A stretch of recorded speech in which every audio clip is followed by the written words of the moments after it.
हामी सबैलाई आफूले गर्ने काममा अझ राम्रो बन्न मन लाग्छ, होइन त? चाहे जुनसुकै क्षेत्रमा होस्। तर यो सुधारको यात्रा सधैँ सोचे जस्तो सिधा हुँदैन। आज हामी पेशागत विकासको एउटा एकदमै शक्तिशाली तर अक्सर हामीले याद नगर्ने रहस्यको बारेमा कुरा गर्दैछौँ। सामान्यतया सोच्दा जवाफ आउँछ अनुभवबाट। तर के साँच्चै वर्षौं काम गर्दैमा कोही आफ्नो काममा अब्बल हुन्छ त? सायद पूरा जवाफ यो मात्रै होइन। ल, अब यसको गहिराइमा जाउँ है त।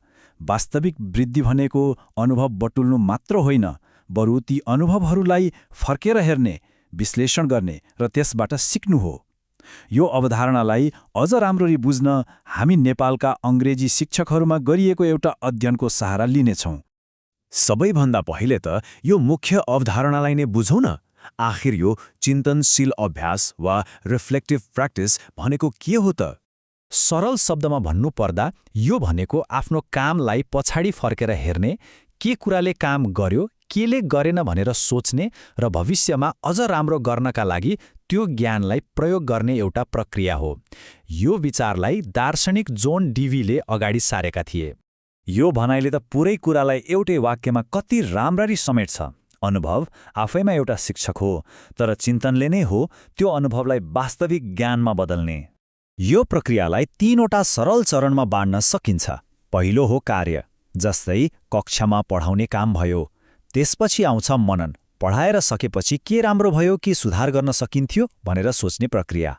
र अन्तमा अनुकूलन हो, अब सिकेको कुराको आधारमा आफ्नो पढाउने तरिकामा परिवर्तन ल्याउने। ल, यो के हो भनेर त बुझियो। अब हेरौँ यो व्यक्तिगत र पेशागत विकासको लागि कसरी प्रयोग हुन्छ। यो अध्ययनले 2 प्रकारको ज्ञानबीचको महत्त्वपूर्ण फरक देखाउँछ। एउटा भयो प्राप्त ज्ञान, जुन हामी किताब पढेर वा तालिम लिएर पाउँछौँ। तर अर्को छ अनुभवात्मक ज्ञान, जुन हामी आफैले आफ्नो अनुभवमा मनन गरेर निर्माण गर्छौँ। र वास्तविक परिवर्तनको स्रोत नै यही हो। सुन्नुहोस् त, एकजना शिक्षकको वास्तविक अनुभव। चिन्तनले गर्दा विगतका पाठहरू भविष्यको सफलताका लागि कच्चा पदार्थ बन्छन्। भनेपछि यो सिद्धान्त मात्र होइन, यो त एउटा व्यावहारिक औजार हो। अब एकछिन एउटा वास्तविक कक्षा कोठाको अवस्था कल्पना गरौँ है त। शिक्षक P4 को कक्षामा 70 जनाभन्दा बढी विद्यार्थीहरू थिए। अब सोच्नुहोस् त, त्यस्तो ठूलो र फरक क्षमता भएका विद्यार्थी भएको कक्षामा एउटै तरिकाले पढाएर कहाँ हुन्छ र? हुँदैन नि। त्यसैले शिक्षक P4 का लागि चिन्तन गर्नु भनेको कुनै अतिरिक्त काम थिएन, यो त आवश्यकता थियो। यसले उहाँलाई हरेक विद्यार्थीको आवश्यकता अनुसार आफ्नो विधि परिवर्तन गर्न मद्दत गर्यो। अब आजको जमानामा कुनै पनि छलफल प्रविधिको कुरा नगरी त अधुरो हुन्छ। ल हेरौँ यो चिन्तन प्रक्रियालाई प्रविधिले कसरी प्रभाव पार्छ। प्रविधि भनेको 2 धारे तरवार जस्तै हो। एकातिर शिक्षक P4 ले श्रव्य दृश्य सामग्री प्रयोग गरेर सिकाइलाई रमाइलो र फराकिलो बनाउनु भयो। तर अर्कोतिर शिक्षक P2 ले भाषाको समस्या जस्ता चुनौतीहरूको सामना गर्नु पर्यो, जहाँ प्रविधिले मात्र समाधान दिन सकेन। यो भनाइले कक्षा कोठाको जटिल वास्तविकतालाई छर्लङ्ग पार्छ। कहिलेकाहीँ सबैभन्दा नयाँ प्रविधिले पनि आधारभूत मानवीय र भाषिक चुनौतीहरूलाई समाधान गर्न सक्दैन। यसले हामीलाई के याद दिलाउँछ भने चिन्तनशील अभ्यासमा वरपरको अवस्था र सन्दर्भ एकदमै महत्त्वपूर्ण हुन्छ। ल, अब हाम्रो विश्लेषणको अन्तिम तर निकै महत्त्वपूर्ण विषयवस्तु हो प्रतिक्रिया, अर्थात् फिडब्याक। चिन्तन र प्रतिक्रियाको सम्बन्ध एकदमै गहिरो हुन्छ। अध्ययनमा सहभागी शिक्षकहरूले विभिन्न तरिकाले फिडब्याक प्रयोग गरेको पाइयो।